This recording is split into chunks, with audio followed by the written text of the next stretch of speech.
আজি বিউটি দলপতি দেৱব্ৰত সমষ্টিলৈ আহিছে ৰাইজৰ বিপুল সহায় আচলতে এইটো নাজিৰা সমষ্টি দেৱব্ৰত শইকীয়া ভুলে শুদ্ধ ৰাইজে জিকালে বাৰু কিন্তু এতিয়া আৰু দেৱব্ৰত শইকীয়াৰ হাতত এই সমষ্টি নাই আজিৰ দিনত সমষ্টি পুনৰ নিৰ্ধাৰণ হৈ গ'ল আধা সমষ্টি ক'ৰবাত গ'ল আধা সমষ্টি ক'ৰবাত গ'ল এটা সম্পূৰ্ণ বিধায়ক নহয় আৰু বিধায়ক শব্দটো কাটা যাব 26ত দেৱব্ৰত শইকীয়া আৰু বিধায়ক হ'ব নোৱাৰে নাজিৰাবাসীৰ যিটো আজি উৎসাহ উদ্দীপনা দেখিলোঁ আপোনালোকে এইখিনি কথাও দেখাব দেই কিন্তু আকৌ অকল সেইখিনি এক লাইনটো নেদেখাব এইখিনি কথা কোৱাৰ কাৰণটো যুক্তিটো ক'ব নাজিৰাবাসীৰ যিটো আমি আজি উৎসাহ উদ্দীপনা দেখিলোঁ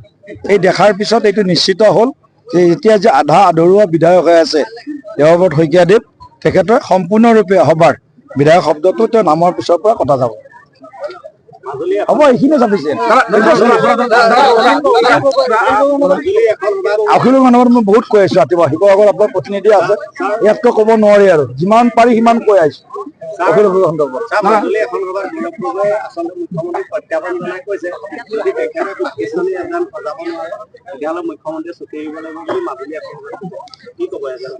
মুখ্যমন্ত্ৰী চকী এৰাৰ সুযোগটো দিয়াৰটো গৌৰৱ গগৈ দিব লাগিব তেওঁ কৈ দিয়ক পাকিস্তান নাই যোৱা বুলি সেইটো প্ৰশ্ন সুধিলে গৌৰৱ গগৈ বেলেগ কথা কৈ দিয়ে তেওঁৰ ঘৈণীয়েক পাকিস্তান যায় নে নাযায় গৌৰৱ গগৈ পাকিস্তান যায় নে নাযায় কিমান দিন আছিলে কাৰ লগত কথালে আমি অসমৰ এজন জনপ্ৰতিনিধি হিচাপে মোকো যদি আপুনি যিটো সোধে আপুনি বাংলাদেশত গ'ল কি কৰিলে বাংলাদেশত গ'ল ইমান প্ৰাইভেচি নাথাকে নে জনপ্ৰতিনিধিৰ যে বাংলাদেশত গৈ পাকিস্তানত গৈ গৌৰৱ গগৈয়ে কিবা বেলেগ মানে দেশৰ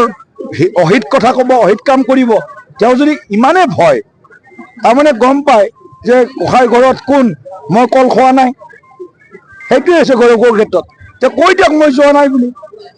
মই দেশ বিৰোধী কাম কৰা নাই শ্ৰীমতীৰ বা ভাৰতীয় নাগৰিকত্ব নাই বুলি নাগৰিকত্ব লোৱা নাই তেওঁ ল'ৰা ছোৱালী দুটা নাগৰিকত্ব আছেনে সেইটোও কৈ দিয়ক তেওঁ ভাৰতীয় নে বিদেশী গৌৰৱ গগৈৰ ল'ৰা ছোৱালী দুটা মই তেওঁলোকৰ ল'ৰা ছোৱালী দুটা আমাৰ সন্তান অসমৰ সন্তান তেওঁলোকক আমি তুলি তুলি গালিবৰ কৰিম মোৰ গাঁওখনৰ নামে মোমাইতোলা আমাৰ গাঁওখনৰ নাম মোমাইতোলা মোৰ গাঁওখনৰ নাম পূৰ্ণ কামদেৱ মোমাইতোলা স্বৰ্গদেউসকলৰ মাজত কোনোবা গৈছিল যাওঁতে তাতে এগৰাকী মানে আমাৰ ভনীয়েগৰাকীৰ লগত প্ৰণয় সম্বন্ধ হ'ল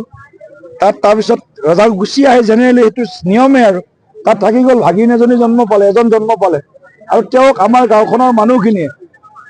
ডাঙৰ দীঘল কৰিলে আৰু সেইকাৰণে পূৰ্ণ কামদেৱ মোমাইতোলা মোমাইকসকলে তুলি তালি ডাঙৰ দীঘল কৰিছে গতিকে গৌৰৱ গগৈ ডাঙৰীয়া আৰু ল'ৰা ছোৱালীকেইটাক আমি ডাঙৰ দীঘল কৰিম অসমৰ দায়িত্ব কিন্তু অসমৰ নাগৰিক ভাৰতৰ নাগৰিকত্বটো লওক যদি লৈছে সেই কথাটো স্পষ্ট কৰি দিয়ক এতিয়া প্ৰশ্ন সোধে কিবা উত্তৰ দিয়ে কিবা মইতো আপোনালোকে যি প্ৰশ্ন সুধিছে তাৰ উত্তৰ দিছো নে দিয়া নাই কওক দিছো নে দিয়া নাই আপোনালোকে যি প্ৰশ্ন সুধিছে তাৰ ডাইৰেক্ট উত্তৰ দিছো একেবাৰে বাগৰি অহা প্ৰশ্ন নহয় কুইজত যেনেকৈ ডাইৰেক্ট প্ৰশ্ন 10 নম্বৰ মই 10 নম্বৰে পাবলৈ চেষ্টা কৰিছো তেওঁ এতিয়া বস্তুটো প্ৰশ্নটো আনলৈ ঠেলি দিয়ে